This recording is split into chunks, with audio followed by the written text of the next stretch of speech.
खुलुमबाय रायजोफोर दिनै फुंबिलिनि खौरांफोरा जाबाय।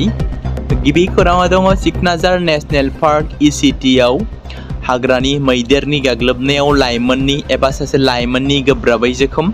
मैया बेलासि समाव क'क्राझारनि उल्टापानि हाग्रा ओनसोलनि सिकनाझार नेशनेल पार्कआव हाग्रानि मैदेरनि गाग्लोबनायाव सासे लाइमोना गोब्राबै जोखोम जायो। खौरां मोननाय बायदिब्ला बे जाथाया हरनि 9 रिंगासो समाव जायो, जेब्ला लाइमोना मटर साइकेलजों बे ओनसोलनि गेजेरजों थांगासिनो दंमोन आरो लामा बारनो नाजानाय समाव बिथांखौ हाग्रानि मैदेरा गाग्लोबदोंमोन। बे गाग्लोबनायाव बलि जानांनाय सुबुंनि खर'आ गोब्राबै जोखोम जायो आरो मटर साइकेलखौबो खहा खालामो। जोखोम जानाय सेंग्राखौ उनाव फाहामथाय होनो थाखाय लांनाय जायो देहा फाहामसालिसिम। बलि जानांनाय सुबुंनि सिनायथि आरो बिथांनि हालोदनि सोमोन्दै गुवारै मिथिनो मोननाय जायाखै। आसामाव डक्टर हिमन्त बिश्व शर्मानि गोदानै सोरखार जाबावनायनि उनाव नैथि खेबनि केबिनेट जथुम्माया मैया गिबि मन्त्रि डक्टर हिमन्त बिश्व शर्मानि दैदेननायाव खुंफुंजादोंमोन। बे मेलाव गासैबो केबिनेट मन्त्रिफोरा नुजाथिदोंमोन। केबिनेट सावरायनायनि उनाव मन्त्रि अतुल बराया मोनसे खौरांगिरि मेलनि गेजेरजों बिबुंथि लाखियो। बिथाङा बुङो, अतुल बराया केबिनेटआव लानाय माखासे गोनांथार थिरांथाफोरनि सोमोन्दै मिथिहोयो। केबिनेटआ दिनै जानो गोनां जथुम्माजों सोमोन्दो गोनां आयदाफोरनि सायाव सावरायो। बिधानसभानि जथुम्मायाव रायजो बेंगिरिया होनो गोनां बिबुंथिनि ड्राफ्टखौ केबिनेटआ गनायथि होयो। बेजों लोगोसे इउसिसिखौ बिधानसभायाव लाबोनाय जागोन होनना मिथिनो मोन्दों।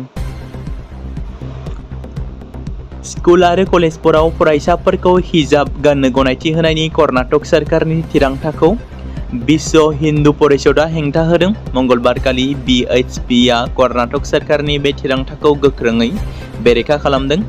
मंगलबारखालि विश्व हिन्दु परिषदनि ओनसोलारि नेहाथारि शरण पामुवेलआ लाइमोनफोरखौ बे थांखिनि हेंथायै सोमावसारनो खावलायो आरो बुङो दि बेयो तुजीकरण राजखान्थि आरो धोरोमारि उदखारिखौ थुलुंगा होयो। बिशश्री सोहोराव थानाय विश्व हिन्दु परिषदनि मावख'आव जानाय मोनसे मेलाव शरण पामुवेल बिथाङा बुङो दि सोलोंथाइ फसंथानफोरा आब्रुथि आरो खौसेथिखौ लाखिनांगौ। बिथाङा हादोरसा सोरखारखौ हिजाबखौ गनायथि होनानै सोलोंथायारि फसंथानफोरनि गोथारथिखौ खहा खालामगासिनो होननाबो अजद होयो।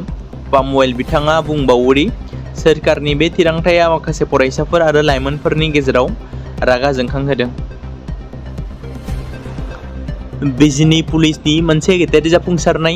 हर गेजेराव मोननै गुबुन गुबुन जायगायाव पालेंबारिनि पानबारि पुलिस आरो बिजनी टाउननि बिजनी पुलिसआ अपारेशन खालामनानै गोबां बिबांनि ड्राग्सजों लोगोसे सानै साप्लायारखौ हमनो हायो।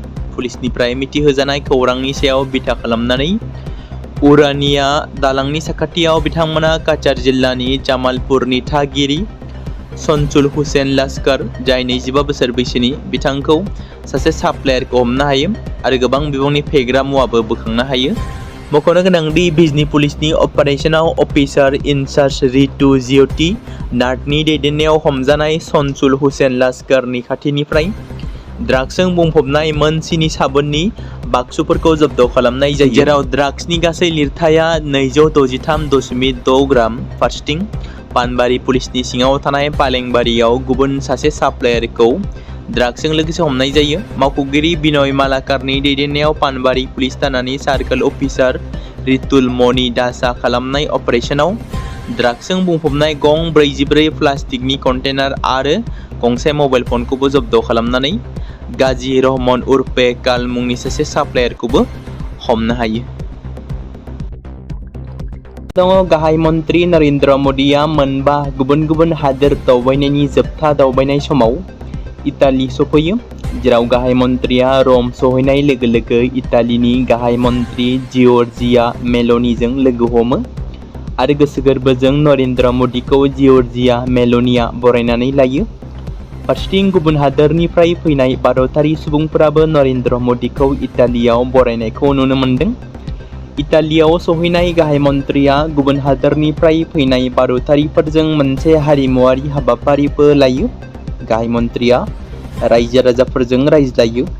मख'नो गोनां दि गाहाय मन्त्रि नरेन्द्र मदिनि इटाली दावबायनाया भारत आरो इटालीनि गेजेराव सोमोन्दोआ गोख्रैयै गोख्रों जाबोनाय 2025 आरो 2029 जथाय मावखान्थियारि मावबिथांखिनि सिङाव मोन्नैबो हादोरफ्रा गोबां बिथिङाव हेफाजाब बांहोदों। बेयाव फालांगि, रां थिसननाय, रैखाथि आरो गोहो, गोदानथि, बिगियान आरो बिरोंदामिन आरो मानसिफोरजों सोमोन्दो गोनां।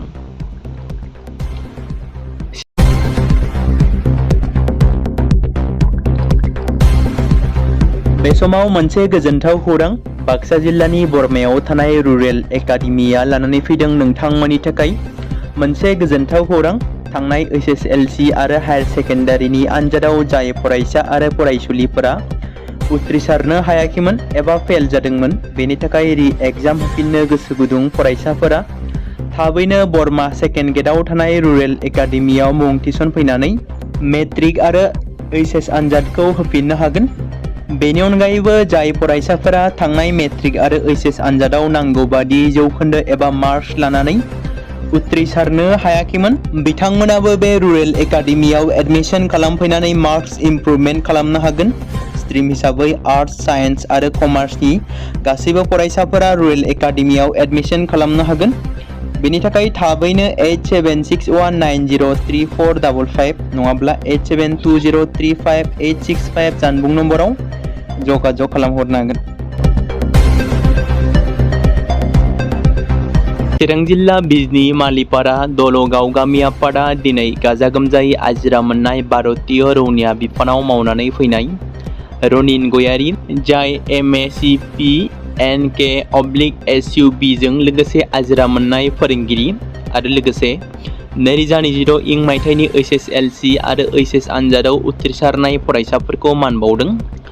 मुस्रि रनिन गयारी बिथांमोना 4 बिदा फंबायफोर दं। बेनि गेजेराव 4बो रौनिया बिफानाव साख्रि मावो। बेनि गेजेराव दिनै रनिन गयारीया गोलाव बोसोर मावनानै आजिरा लाबाय। बे समाव नोंथांमोननि गेजेराव फिन आरोबाव फोसावनो लादों गेदेमा रन्जन दैमारिनि बागै।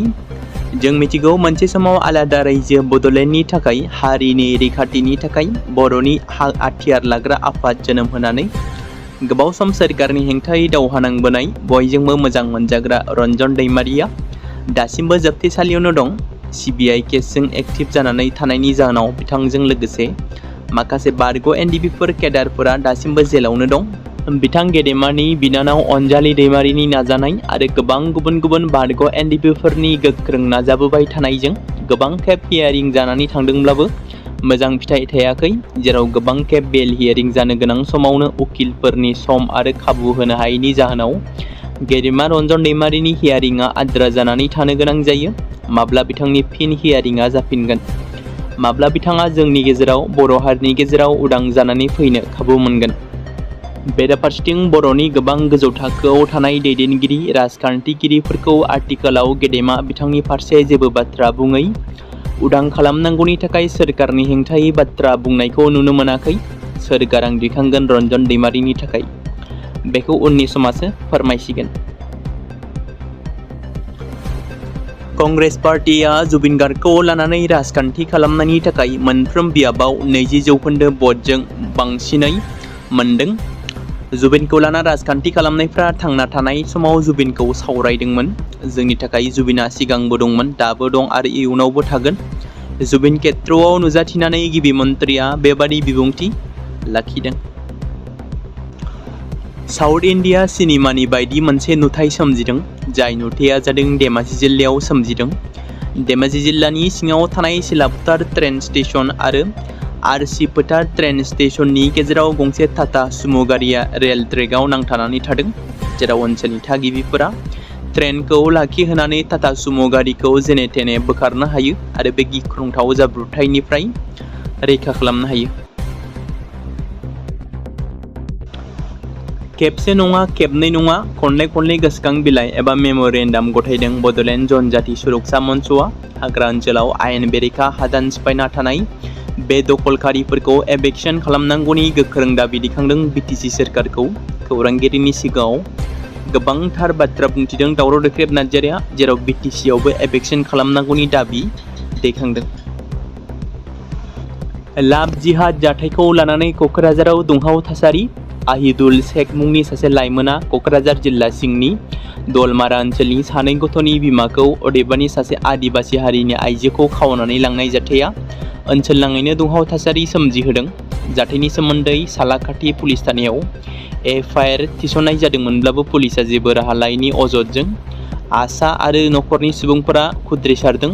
जाथायनि थार बिजिरनाय मोननांगौनि दाबिजों मंगलबारखालि आदिबासि फरायसा आफाद थामहिनबा आसानि दैदेननायाव दलमारानि लामायाव धरना खालामो।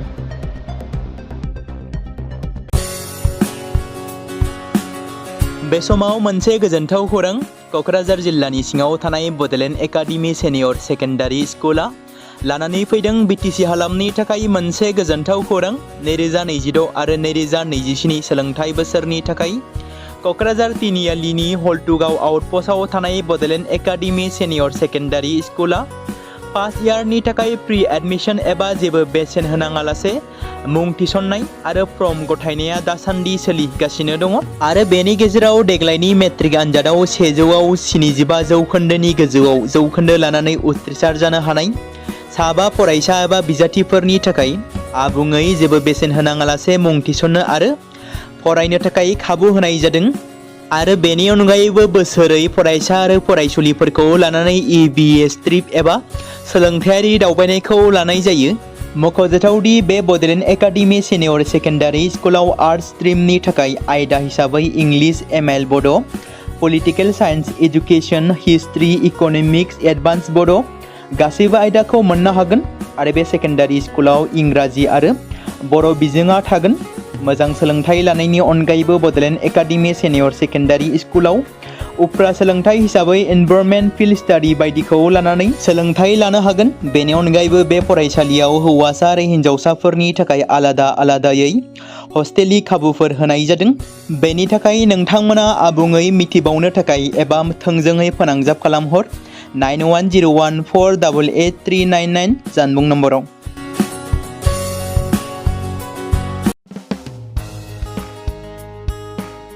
बे समाव मोनसे गोनां फोसावथाय बर' सावथुन नायनानै मोजां मोनग्रा गासै बर' रायजो राजाफोरनि गेजेराव लानानै फैदों मोनसे बर'नि OTT प्लेटफर्म गोनां, जाय प्लेटफर्मनि गेजेरजों नोंथांमोना बर'नि गोदान गोजाम सावथुनफोरखौ नुनो मोनगोन। थांनाय माखासे बोसोर सिगां बर'नि गेजेराव लानानै फैनाय निउबो एप बायदिनो फिन आरोबाव लानानै फैदों बर' रायजो राजाफोरनि थाखाय।